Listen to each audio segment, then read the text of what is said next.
İkinci Dünya Savaşı'nın dönüm noktalarından biri olan Stalingrad Savaşı, 17 Temmuz 1942 ile 2 Şubat 1943 tarihleri arasında gerçekleşmiştir.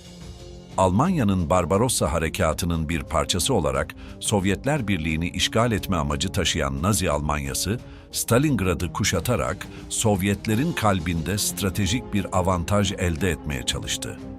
Ancak şehirdeki direniş ve kışın etkisiyle birleşen faktörler, Almanların beklediğinden çok daha zorlu bir mücadele ile karşılaşmalarına neden oldu. Almanlar Barbarossa Harekatı kapsamında Sovyetler Birliği'ni işgal etmek için ilerlerken Stalingrad'ın stratejik önemini anlamışlardı. Adolf Hitler'in kişisel direktifleri doğrultusunda General Friedrich Paulus komutasındaki 6. Ordu, Ağustos 1942'de şehri kuşatma kararı aldı.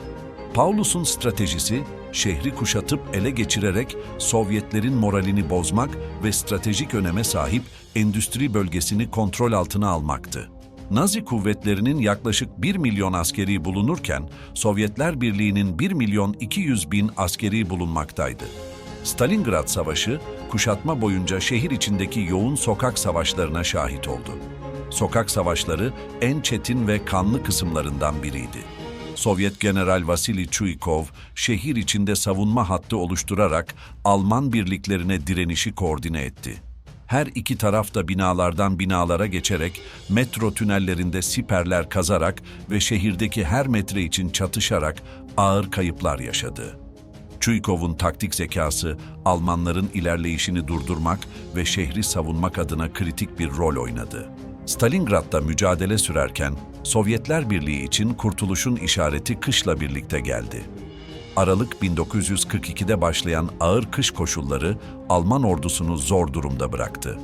Sovyet Kızıl Ordusu, kışın avantajını kullanarak Mareşal Georgi Zhukov'un liderliğindeki geniş kapsamlı bir karşı saldırı başlattı. Bu karşı saldırı, Alman ordusunu kuşatan Sovyet kuvvetleri arasında bir çıkış yolu açtı ve kritik bir dönemeç noktası oluşturdu. Stalingrad Savaşı, Sovyetler Birliği'nin lehine sonuçlanarak İkinci Dünya Savaşı'nın seyrini değiştiren kritik bir dönemeçtir.